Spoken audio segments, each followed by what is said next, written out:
You can tell people who are committed and those people who don't feel worthy. The people that are committed are busy doing it.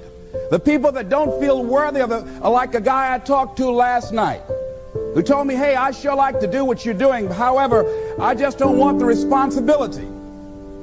But see, because he doesn't feel worthy, he knows he has the book knowledge, but his attitude is, his vision of himself, his sense of deservingness says, you can't have that.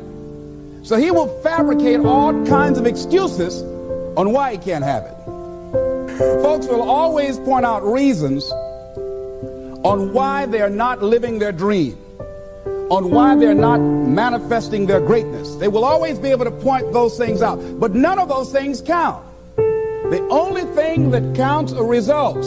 They tell it all. Judge a tree by the fruit that it bears, not the ones that it might talk about, not the ones that it might wish for or think about or affirm about, but the fruit that it actually bears. But I think that some of us are producing results in our lives that level of commitment brings that we particularly don't like or find distasteful. I don't think that as a participant in life, you cannot be committed. You're either committed to mediocrity or you're committed to greatness. You're either committed to being productive or you're committed to being non-productive.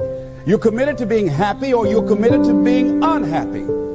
See, whatever you're doing, however you spend your time, that tells you who you are. So think about what it is you like to create in your life experience. People that say they have dreams or want to open a business or want to do something differently than what they're now doing. They don't like their jobs. They're unhappy. They're unfulfilled. People who say they want to improve their income level. Look at how they spend their time. Commitment shows up in your life in what you do.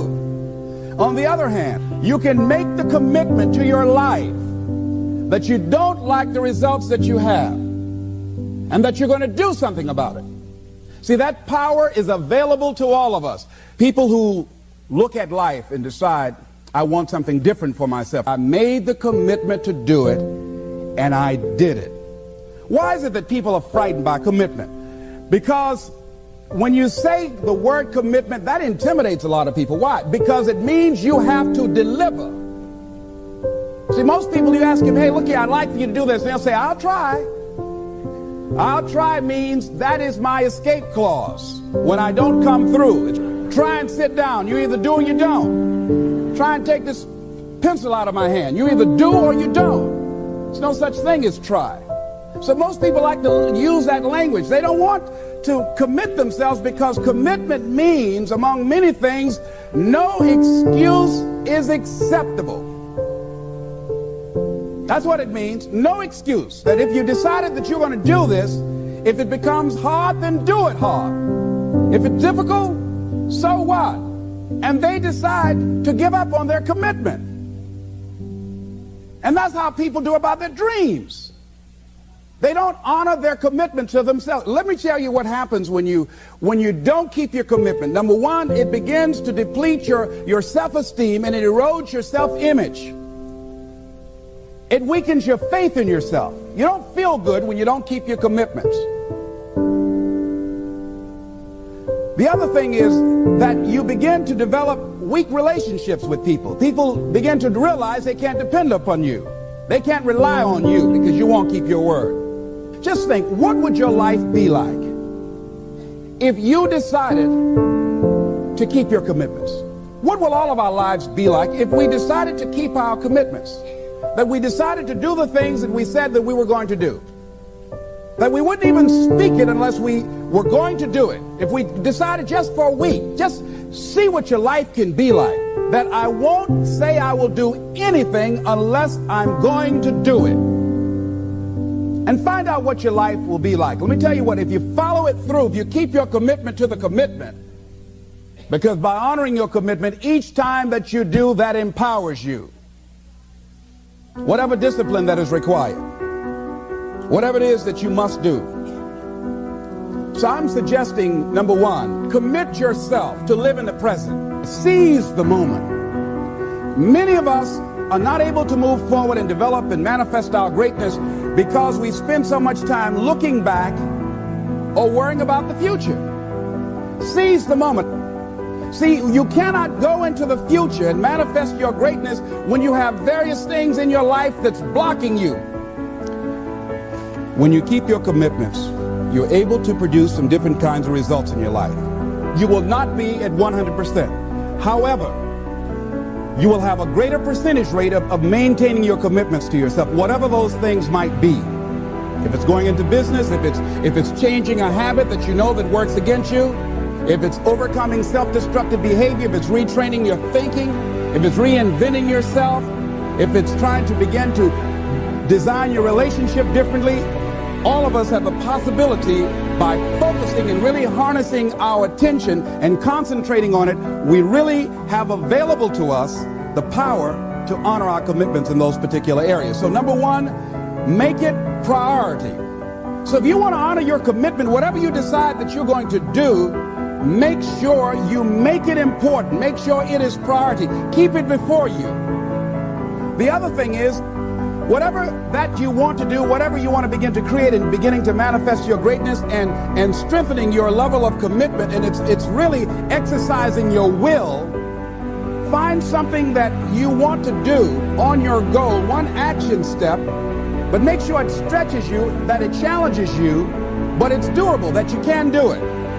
When I decided to begin to manage my money differently, and I started saving 5% of my money, then I increased it to 10%, then to 15%. So now I have disciplined myself to live off 75% of my income. I took discipline to do that. The next thing, in beginning to keep your commitments to yourself, have some friends that will hold you accountable, that won't let you off the hook, that won't tolerate anything less than the best from you.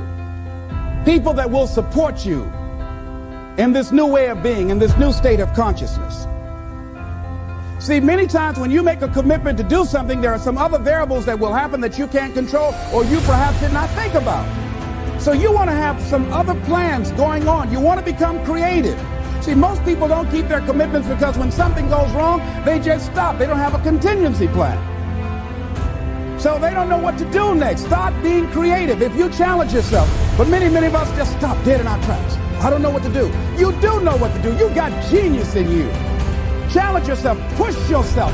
Make yourself come up with something. Use your imagination. And what you will find is that you know more than you realize that you know. That you're more creative and more resourceful than you realize that you are. And as you do that, the more you do it, the easier it will become. At first, it's going to be a struggle. And after you get into a certain level of consciousness, you will ask yourself, how is it that I didn't see this before? And the reason that I didn't see it before, because I didn't challenge myself. I didn't put myself out here. See, the reason that most of us go through life never discovering our true greatness, literally walking, breathing corpses, the uncommitted life isn't worth living. Why? Because it doesn't produce anything. See, you only make things happen. Your life only counts. You only make a difference when you are committed. When you make a commitment with your life. That's the people that make a commitment with their lives. The people that make a commitment to their customers. The people that make a commitment to their families, to their relationships, are the people that make the greatest impact in life.